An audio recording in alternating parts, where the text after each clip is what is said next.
আপনারা যারা আমাদের দর্শকরা রয়েছেন তারা অনেকেই নানা রকম অ্যাপ মারফত ইনভেস্ট করে থাকেন, গ্রো, পেটিএম মানি, জিরোধা, 5 পয়সা, অ্যাঞ্জেল ব্রোকিং, নানা রকম। তো এই ধরনের অ্যাপগুলো যদি উঠে যায় তাহলে আপনাদের ইনভেস্টমেন্টের টাকাটা কোথায় যাবে? আমি জানি যে এই ধরনের প্রশ্নগুলো বা এই প্রশ্নটা আপনাদের সকলের মনেই কখনো না কখনো একবার করে এসছে, আর তার মধ্যেও আপনাদের মধ্যে অনেকেই কমেন্ট করেও জানিয়েছেন এই প্রশ্নটার অ্যাকচুয়ালি উত্তরটা কি। আমরা জানি যে আপনাদের মনে অনেক আশা আর তার সাথে আশঙ্কাও রয়েছে, আর ফাইন্যান্সিয়াল সেক্টরে সেই সমস্ত আশা এবং আশঙ্কার সমস্ত প্রশ্নচিহ্নগুলোর উত্তর দেওয়ার জন্য রয়েছি আমরা। নমস্কার, আমি অরিজিৎ, ইনভেস্ট বেঙ্গলি চ্যানেলে আপনাদেরকে আরও একবার স্বাগত জানাচ্ছি। দেখুন, আজকে একটু আমরা কথা বলতে গিয়ে, এগুলো বোঝাতে গিয়ে আমরা আপনাদের একটু সহজ সরল ভাষায় বলার চেষ্টা করব, এবং যতটা মানে সবসময় যে খুব সুন্দর সুন্দর বাংলা, প্রফেশনাল বাংলায় বললে যে আপনাদের একটু একটু বুঝতে অসুবিধা হয়, তাই আমরা একটু চলতি কথার মাধ্যমে আপনাদেরকে বোঝাবার চেষ্টা করব। আসলে যে সমস্ত অ্যাপ মারফত আপনারা ইনভেস্ট করে থাকেন, এই সিস্টেমটা বা এই কালচারটা খুব নতুন তৈরি হয়েছে। এর আগে ইন জেনারেল আমারও মনে আছে, বেশি না 7-8 বছর আগেও যদি কেউ মিউচুয়াল ফান্ড করার কথা ভাবতো, তাহলে মোটামুটি শহরগুলোতে যে লোকাল মিউচুয়াল ফান্ডের অফিস থাকতো, ইউটিআইয়ের বলুন বা আদার্স আইসিআইসিআই প্রুডেন্সিয়ালের বলুন, সেখানে গিয়ে করতো অথবা ব্যাংকে গিয়ে করতো। কিন্তু তারপরে এই হঠাৎ যুগটা বদলে গিয়ে এখন শহরাঞ্চলের অন্তত যারা একটু জেনে শুনে ইনভেস্ট করেন, 80-85% লোক তারা সবাই অ্যাপ মারফত করেন। কারণ অ্যাপে একটা খুব ভালো সুবিধা পাওয়া যায়, সেটা হচ্ছে ডিরেক্ট মিউচুয়াল ফান্ডগুলোতে ইনভেস্ট করা যায় রেগুলারের বদলে। রেগুলারে ব্যাংক মিডিয়েটর হিসাবে যেরকম পয়সাটা এক্সট্রা কিছু পায়, ডিরেক্টে সেটা হয় না। ডিরেক্টে আসলে আমরা যারা ইনভেস্টর রয়েছি তাদের লাভ হয়, সেই জন্য অনেকে অ্যাপ মারফত করেন। কিন্তু তার সাথে আশঙ্কাও জড়িয়ে থাকে যে অ্যাপগুলো উঠে গেলে আপনারা কি করবেন। দেখুন, এবার আপনাদের তথ্যাবলীর দিক দিয়ে আসছি এবং আপনাদেরকে বোঝানোর চেষ্টা করছি যে অ্যাকচুয়ালি এই যে সিস্টেমটা, যেগুলো অ্যাপ যারা রয়েছে তারা কিভাবে কাজ করে, আপনি যে ইনভেস্টমেন্টটা করছেন সেটা কোথায় যায় এবং কোথায় আপনার ইনভেস্টমেন্টটা আসলে স্টোর হয়ে থাকে। দেখুন, আপনি ধরুন যে কোনো মিউচুয়াল ফান্ড হাউসে, এসবিআই মিউচুয়াল ফান্ড বলুন, এইচডিএফসি মিউচুয়াল ফান্ড বলুন, আইসিআইসিআই প্রুডেন্সিয়াল বলুন, এই সমস্ত মিউচুয়াল ফান্ডে যখন ইনভেস্ট করেন এবং অ্যাপ মারফত যখন টাকাটা দেন, অ্যাপগুলো বা এরা কিন্তু নিজেদের কাছে কোনো টাকা রাখে না। এরা কিন্তু, এদের দায়িত্ব হচ্ছে আপনার টাকাটাকে যে এএমসির কাছে ইনভেস্টমেন্ট করছেন, অ্যাসেট ম্যানেজমেন্ট কোম্পানি, তাদের কাছে পৌঁছে দেওয়া। সোজা কথায় ব্রোকার, ইংরেজিতে বলে খুব ভালো একটা শব্দ, বাংলার সোজা কথায় দালাল। দালালি করাটাই হচ্ছে কাজ। আমাদের সবার চেনাশোনা কোথাও না কোথাও বিভিন্ন সেক্টরে আপনারা দেখবেন এই পেশার সাথে যুক্ত অনেকে রয়েছেন। কাজটা কি? একজন দালাল বা ব্রোকারের কি কাজ? ধরুন ইন জেনারেল দালাল বলতে আমাদের তো জমি বাড়ি এসবের কথা মনে আসে, তো আমি সেই জন্য সেই উদাহরণ দিয়ে আপনাদেরকে বোঝাচ্ছি। ধরুন আপনি একজন দালালের কাছে বা ব্রোকারের কাছে গেলেন একটা জমি বাড়ির খবর নিতে। ব্রোকার কি করবে? আপনার যে রিকোয়ারমেন্ট আছে সেই অনুযায়ী বিভিন্ন জমি বাড়ি ভাড়া হোক বা কেনা হোক সেগুলো আপনাকে দেখাবে। না তো জমি বাড়িটা তার, না তো সে নিজে কিনছেন আপনি, মালিক আর একজন। ব্রোকার বা দালাল সে ব্রিজ তৈরি করছে আপনাদের মধ্যে। এখানেও যে ব্রোকার অ্যাপগুলো আছে তারা কি করে? আপনার আর AMC, asset management company. Asset management company কোনগুলো? এইচডিএফসি অ্যাসেট ম্যানেজমেন্ট হাউস বা কোম্পানি, আইসিআইসিআই প্রুডেন্সিয়াল, এসবিআই আছে, ঠিক আছে, পরাগ পারেক আছে, ইউটিআই আছে। এদের যে মিউচুয়াল ফান্ডগুলো আপনি কিনছেন, মানে ধরুন আপনি ICICI prudential blue chip fund কিনছেন, সো আইসিআইসিআই এএমসির কাছে আপনি তো গিয়ে ডিরেক্টলি টাকা দিতে গেলে হয় ওদের ব্যাংকে যেতে হবে বা ওদের এমসির অফিসে যেতে হবে বা সাইটে যেতে হবে।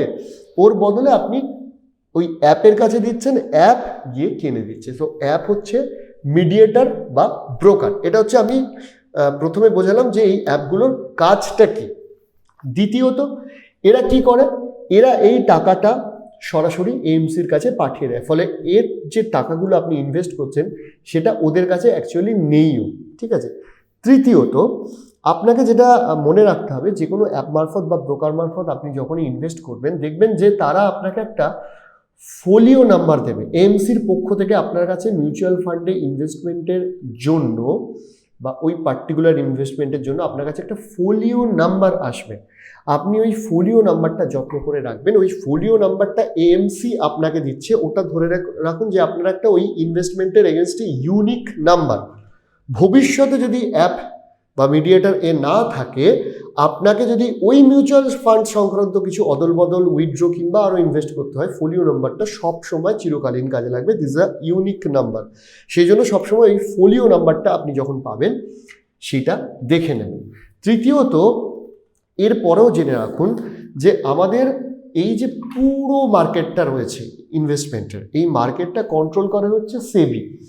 তো সেবি কি করেছে, এই ধরনের ঘটনা ঘটতেও পারে, ব্রোকার ফার্ম যারা রয়েছে তারা এই ধরনের ঘটনা ঘটাতেও পারে, আপনার টাকা চোট যেতেও পারে, এটা ভেবে বা এটাকে প্রোটেকশন রাখার জন্য এবং আপনার ইনভেস্টমেন্টের সমস্ত ডেটা একটা নির্দিষ্ট জায়গায় করার জন্য যেটা করেছে সেটা হচ্ছে RTA, registrar and transfer agent. এরা কি করে, আপনি এই অ্যাপ মারফত করুন বা যে কোনো ব্যাংক মারফত করুন বা যা খুশি করুন, যে কোনো মিউচুয়াল ফান্ডে যখন আপনি ইনভেস্ট করছেন, রেজিস্টার অ্যান্ড ট্রান্সফার এজেন্টের কাছে আপনার ট্র্যাক রেকর্ড চলে যাচ্ছে।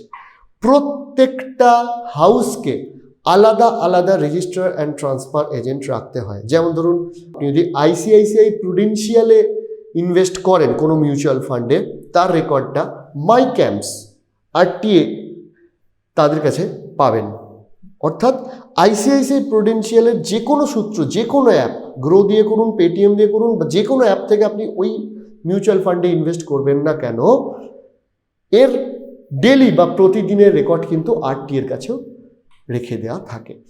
এবং RTA কি করে, যতগুলো এমসি, মানে একটা RTA এর আন্ডারে অনেকগুলো এমসি থাকে, মূল RTA হচ্ছে দুটো, কার্ভি এবং মাই ক্যাম্পস। এছাড়া আরও বেশ কয়েকটা RTA আছে। কার্ভি এবং মাই ক্যাম্পসের কাছে ম্যাক্সিমাম মিউচুয়াল ফান্ড হাউসগুলো রয়েছে।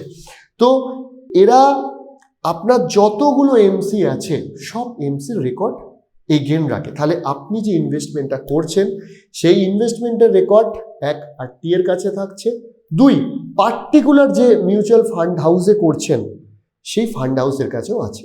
অ্যাপ হচ্ছে কেবলমাত্র এখানে একটা ব্রোকার বা বাংলা কথায় দালাল। ঠিক আছে, এবার ধরুন যে এই সমস্ত অ্যাপ বা কোনো একটা অ্যাপ উঠে যাওয়ার খুব একটা সম্ভাবনা নেই, কারণ এখন মিউচুয়াল ফান্ডের ইনভেস্টমেন্ট ক্রমশ বাড়ছে, এই বিজনেস এখন ফুলে ফেপে বাড়ছে।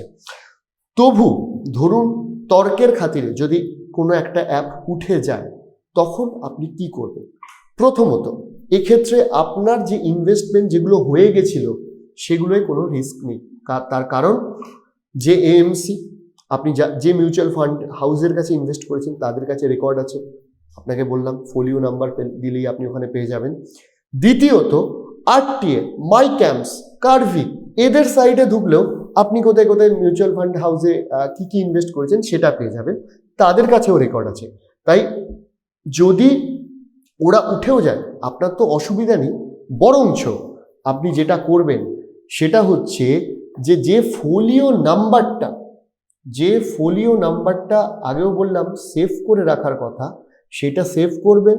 এবং যে মিউচুয়াল ফান্ড হাউসে আপনার মিউচুয়াল ফান্ডগুলো ছিল সেই ফান্ড হাউসের নিজস্ব একটা করে সাইট আছে, সেই সাইটে ঢুকে একবার চেক করে নেবেন আপনার মিউচুয়াল ফান্ড ঠিকঠাক আছে কিনা। আপনি রিডিম করতে চাইলে করতে পারেন, আপনি ওই মিউচুয়াল ফান্ডে আরও ইনভেস্ট করতে চাইলে করতে পারবেন, অ্যাজ ইউজুয়াল চলবে। নাম্বার 1। নাম্বার 2, আপনার RTA এর যে সাইটগুলো আছে, হ্যাঁ RTA এর ওয়েবসাইট আছে, মাই ক্যাম্পস, কার্ভি, এদের ওয়েবসাইট আছে, এদের অ্যাপও আছে।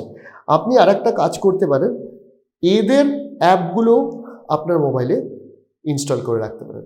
তাহলে আপনার যে ব্রোকার যে অ্যাপটা ছিল সে যদি উঠেও যায়, RTA এর অ্যাপ থেকে আপনি এগেন SIPও করতে পারবেন, আপনি এগেন লামসাম ইনভেস্ট করতে পারবেন, উইথড্র করতে পারবেন, কোনো অসুবিধা হবে না।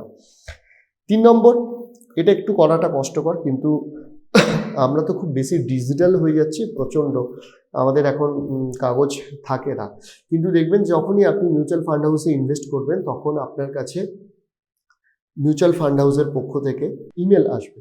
ওই যে রেকর্ড ইমেল বা ওরা যেটা পাঠাচ্ছে সেটা যদি আপনি প্রিন্ট আউট করে রেখে দেন, ফোলিও নাম্বার সমেত আপনার ডিটেলস, কোন ফান্ডে ইনভেস্ট করেছেন ডিটেলস, তাহলে কিন্তু সেইটা পরবর্তীকালে আপনার রেকর্ড পেতে সুবিধা হবে।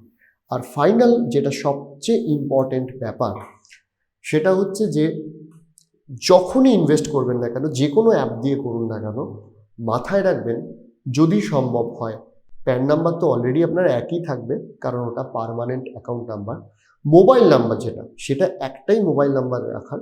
তাহলে অন্যান্য সাইটগুলো, কারণ একটা মানুষ তো 7-8টা মিউচুয়াল ফান্ডে ইনভেস্ট করে, হতেও পারে যে সেটা 4টে মিউচুয়াল ফান্ডের 7-8টা মিউচুয়াল ফান্ডে হয়তো ইনভেস্ট করেছে। এবার তখন যদি আপনি বিভিন্ন অ্যাপ থেকে বিভিন্ন ফোন নাম্বার দেন তখন আপনার নিজেরই খেয়াল করতে অসুবিধা হতে পারে। যখন আপনি AMCs সাইডে যাবেন, ফোলিও নাম্বার দিলেন, তার সাথে ওরা প্যান নাম্বার আর মোবাইল নাম্বারটা চাইবে, কিংবা ইমেল আইডিও চাইতে পারে। সেই জন্য প্যান নাম্বারের সাথে মোবাইল আর ইমেলটা চেষ্টা করবেন একটাই দেওয়ার, তাতে আপনার সুবিধা হবে। সো এই হচ্ছে আজকের এপিসোড। আজকের এপিসোড আপনাদের ভয় পাওয়ার জন্য না, যেই সমস্ত অ্যাপ উঠে যাবে এর জন্য না, আবার আজকের এপিসোড আপনাদের তথ্য জানানোর জন্য যে এই ধরুন অ্যাপগুলো যদি উঠেও যায় তাহলে আপনারা কি আদৌ কোনো সমস্যার সম্মুখীন হবেন কি হবেন না। আসলে আপনার ইনভেস্টমেন্ট অ্যাকচুয়ালি সিকিউর থাকবে, ওটা নিয়ে কোনো চিন্তা নেই। হ্যাঁ, যে সমস্যার আপনি সম্মুখীন হতে পারেন সেটা হচ্ছে যে এই সমস্ত অ্যাপগুলো, জিরোধা বলুন, পেটিএম মানি বলুন, বা আরও যারা আছে, এই ধরনের অ্যাপগুলো এদের খুব সুন্দর ইউজার ফ্রেন্ডলি একটা সফটওয়্যার রয়েছে যেখান দিয়ে ইনভেস্ট করতে খুব ভালো লাগে, এবং প্রত্যেক দিন আপনি যখন ইনভেস্টমেন্ট দেখছেন আপনার দেখতে খুব সুবিধা লাগে। সেই জায়গাটা একটু ঘেটে যেতে পারে। এর বাইরে মূল যেটা জিনিস, যে আপনি যে টাকাটা, যেটা আপনার কষ্ট করে রোজগার করা টাকা, যেটা আপনার স্বপ্নের টাকা, যেটা দিয়ে আপনি বড় হতে চাইছেন বা ভবিষ্যতের সঞ্চয় করতে চাইছেন, সেই টাকাটার খুব একটা অসুবিধা হবে না। কিন্তু ডকুমেন্ট সবসময় যেগুলো আমি বললাম সেগুলো মনে করে রাখবেন, পারলে নোট করে রাখুন যে কোন কোন পয়েন্টগুলো বললাম, কি কি ডকুমেন্টসগুলো বললাম, সেটা আপনাদের অনেক সুবিধা দেবে। তো যাই হোক, এখানে আজকের ভিডিওটা আমি শেষ করব। শেষ করার আগে আমাদের একটা গানের চ্যানেল রয়েছে, লিঙ্ক ডিসক্রিপশনে দেওয়া রয়েছে। আমার নামে রয়েছে অরিজিৎ চক্রবর্তী আমার নাম। আপনারা বাংলা গান শুনতে ভালোবাসলে অবশ্যই ওখানে গিয়ে একটু সাবস্ক্রাইব করে দেবেন। দ্বিতীয়ত, এই ভিডিওগুলি বানাতে আমাদের সাহায্য করে পৃথিবীর অন্যতম বৃহত্তম সাংস্কৃতিক সংস্থা সুরভারতী সঙ্গীত কলাকেন্দ্র। সুরভারতীর ওয়েবসাইট লিঙ্ক আমরা ডেসক্রিপশানে দিয়ে দিয়েছি। আমি নিজেও যুক্ত সুরভারতীর সাথে। যারা আঁকা, গান, নাচ কিংবা আবৃত্তি শেখাচ্ছেন, তাদের স্কুলের অ্যাফিলিয়েশন, ছাত্রছাত্রীদের পরীক্ষার জন্য অবশ্যই সুরভারতীতে যুক্ত হন, কারণ সুরভারতীর এমন কিছু ফেসিলিটিস রয়েছে যেটা গোটা পৃথিবীর অন্য কোনো বোর্ডের নেই। আজকের এপিসোড এখানেই শেষ করব, তবে শেষ করার আগে আরও কিছু চমক আসছে। আপনাদের অনেক প্রশ্ন, অনেক ফোন পাচ্ছি, সব ফোন আমি ব্যক্তিগতভাবে ধরতে পারছি না, এর জন্য আগাম ক্ষমা প্রার্থী। তবে অনেক ফোন পাচ্ছি, আপনাদের জন্য খুব শীঘ্রই সমস্ত প্রশ্নের উত্তর দেওয়ার জন্য আরও নতুন কিছু চমক আসছে। আর আরও যেগুলো আপনারা জানতে চান সেগুলো অবশ্যই কমেন্ট বক্সে জানাবেন। আমরা আপনাদের প্রশ্নের উত্তর দিতে পারলে নিজেদেরকে গর্বিত এবং ধন্য মনে করব। নমস্কার।